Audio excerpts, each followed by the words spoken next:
सर्व झोपलेले आणि मी उठलेली, आंघोळीला गेली, पण मग क्रॅम्प आलेला. किती वेळ म्हणजे सकाळच्या वेळेत सांगितलं तुम्हाला की पेन होत आहे कमरेमध्ये, तर वाटलेलं काही नाही, बरं वाटून जाईल. थोडा व्यायाम आणि बाम वगैरे लावला होता, पण काही बरं वाटत नाही, भरपूर त्रास होत आहे.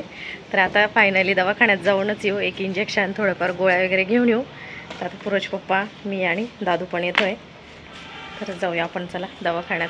त्याच्याशिवाय काही पर्याय नाही, घरगुती उपाय करून बघितला पण काही जमत नाही. सरळ सरळ जमत आहे, पण मग असं बसायचं वाकायचे कामं नाही जमत आहे. आणि मग आता सकाळी एक तर सर्वच कामांची गर्दी राहते, मग असं दुखतं करून कसं चालेल. तर चला आपण एखादं इंजेक्शनच घेऊन येऊ. आणि दादू पण येतोय आपल्यासोबत. का स्मार्ट दिसू राहिला. कटिंग लय भारी झालेली त्याची यावेळी. आधीच उल्हास आणि त्यात फाल्गुन मास, आधीच कामांची गर्दी, त्याच्यात दुखणं, आणि त्याच्यात आता इथे यांच्या गाडीच्या टायरमध्ये हवा कमी आहे, खूप कमी. आणि मग आता थोडं थांबून हवा भरून घेऊ आणि मग पुढे जाऊ दवाखान्यात. सर्व घाईमध्येच घाई चाललेली आहे. तर चला आता दवाखान्यात जाऊया.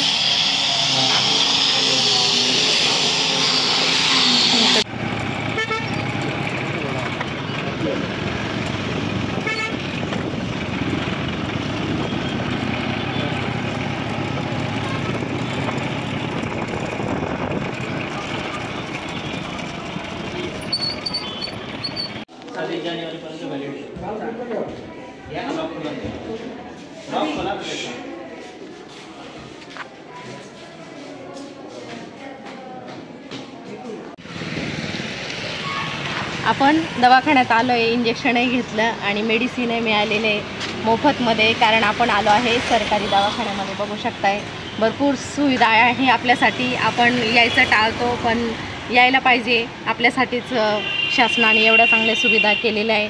तसं कॉलनीतही जवळच दवाखाना आहे, तिथे छान चेक करतात, पण मग तिथे जेंट्स डॉक्टर आहे. आणि इथं कसं डॉक्टरही लेडीज होत्या आणि इंजेक्शनही द्यायला लेडीज नर्स होत्या, तर मग तेही कम्फर्टेबल वाटलं. आणि अजून एक फायदा आमचा की आमच्या आत्याचा मुलगा इथे आहे शरद, त्याच्यामुळे आम्हाला इथे आल्यावर अजून तेही सोपं होतं. मग आम्ही फोन केलेला यांनी की ताईला दुखतं आहे बुवा असं, तर ते बोललेले ये मग इथे मी आहे. ते ह्या वेळेत होते, आता बाहेर गेलेले व्हिजिटला, तर मग ते होते. मग त्याच्यामुळे अजूनच आमचे पटपट, गर्दी जरी असली तर पटकन थोडा नंबर लागतो. आणि मेडिसिन वगैरे मग त्यांना त्यातलं माहिती आहे, मग ते सांगतात ही घ्या गोळी, ती घ्या, असं. मग ते हे एक फायदा होतो. आणि आपण आता मेडिसिन वगैरे घेऊन इंजेक्शनही घेतलं, तर थोडं पेन कमी वाटतं आहे. अजून घरी गेल्यावर मेडिसिन घेतल्यावर अजून एक छान वाटेल. तर चला आपण आता जाऊया घरी. तुम्हाला काय झालं होतं रे?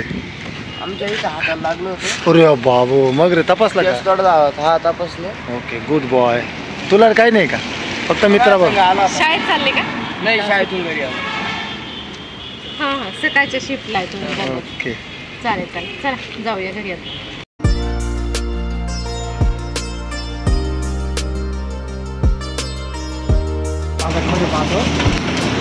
दुपारच्या वेळेला केली चालेल. तोपर्यंत जर नॅचरली आराम पडला तर हां, नॅचरली आराम पडला तर मेडिसिन नकोच ना. मेडिसिन जेवढं कमी खाल्लं तेवढं चांगलं आहे.